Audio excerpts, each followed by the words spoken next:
Yeah, I'd say it's a love affair with elephants. I've always been very passionate about elephants. I mean, I'm South African, proudly South African, was exposed to the Kruger Park since I was a child. We went once a year to the Kruger Park, and elephants has always been a really important species within our family. In 1996, my mother and I started drawing individual elephant ear patterns, so that's the margin of the ears. And then officially in the early 2000s, Save the Elephant South Africa was formulated, which then morphed into Elephants Alive. So we've been going for 25 years, collaring elephants, developing individual elephant IDs, and we've also got a really big project where we protect large trees from elephant impact, using beehives, using wire netting. We've got various methods that we've been testing. The beehives are the most effective. And then we've also got various community outreach projects. So we've got a project called the Ndlovu Gogos, where we take grandmothers that some of them even have the surname Ndlovu, which means elephant, but they've never seen an elephant in their life. But they've got children and grandchildren that are working within the reserve. So then we take them to the elephants and we introduce them to elephants that we've known for many years. And it's almost a life-changing experience for them. And that knowledge that we teach them in terms of conservation and elephants as landscape gardeners, they then carry that to the grandchildren. So it has a real ripple effect. And then we also work with the Black Mamba Anti-Poaching Unit in South Africa, which is an all-female single-parent anti-poaching unit. And we're teaching them to grow unpalatable crops and keep bees. And all that is so that we can take that information and they can be the role models and transfer that to Mozambique in the corridor area. So they can come and inspire the people here to show them how ecosystem services can actually benefit you as a person in terms of alternative income streams. I think there's just so many wonderful things about elephants. I mean, at an ecological level, they carry seeds 65 kilometers from the source, which is incredible. So they're wonderful seed dispersers. They're mega fertilizing agents because they can carry 150 kilograms of dung per day against the gradient when they go uphill. They lower the canopy for other species to use, and because they've got large space requirements, when you're conserving elephants, you're automatically conserving all the other smaller species that share the landscape with them. So they're known as umbrella species as well. So I think there is a lot of focus on elephants, and you know, they compete with us for resources.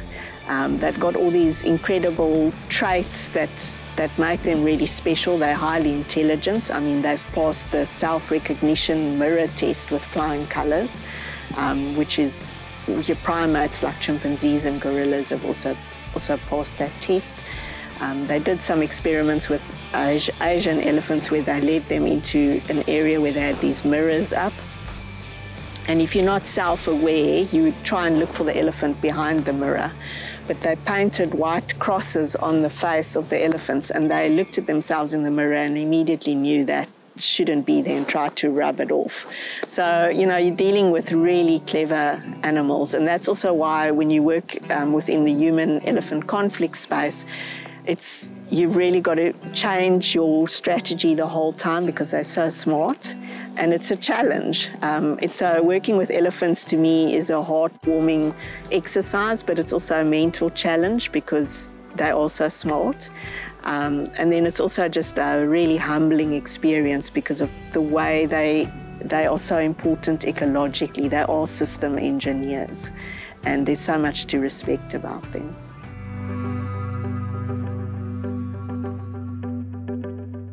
We've had more than 200 actual collaring operations, but obviously less animals because we re-collar valuable study animals. And through collaring elephants through the years, we've discovered this amazing corridor where elephants are linking Kruger National Park with the Futi corridor, which obviously links to the coastal population of elephants in Maputo Special Reserve. So we're very, very interested in formalizing this corridor for the elephants and getting to see how many elephants are using this pathway and how often they use it, when do they go back into Kruger, how they're dodging human-elephant conflict, because sometimes they move through very human-habitated areas, and that's very dangerous for them. So the elephants are smart enough to go through those areas at night. And also they have very directional movement when they're moving through dangerous areas. And we hope that, you know, through the likes of Dr. Lucy King, that's the specialist on beehive fences, we can build in long-term mitigation strategies and diminish human-elephant conflict in certain zones. And that would mean either people protect their crops by having beehive fences, or they start growing elephant unpalatable crops to buffer their corn crops. So those are the long-term mitigation strategies. But the short-term strategy, when we realized what an amazing route these elephants are forging, but how dangerous it is, we quickly sort of scurried and partnered with Elephant Crisis Fund to get, and the JAMA International Foundation, to get a rapid response unit off the ground, together with Mozambique Wildlife Alliance. And what that involves at this stage is we've got 2 elephant shepherds that have a motorbike, and they follow where, you know, when we know those elephants are moving into a conflict zone, they've got these toolkits that Mozambique Wildlife Alliance started developing, which just involves crackers and various mitigation strategies that they deploy to chase the elephants out of conflict zones. So that's the short-term mitigation strategy, is this reactive unit that just immediately tries to prevent human-elephant conflict and ensure human safety, because that's really very critical. And then the longer-term strategies would be actually getting people to protect their crops so that the elephants don't crop raid.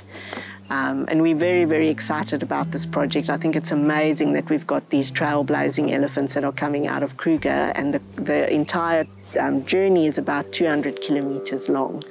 It's a very valuable exercise to collar these elephants, because it gives us a glimpse of their world and how they're navigating through a human-dominated landscape.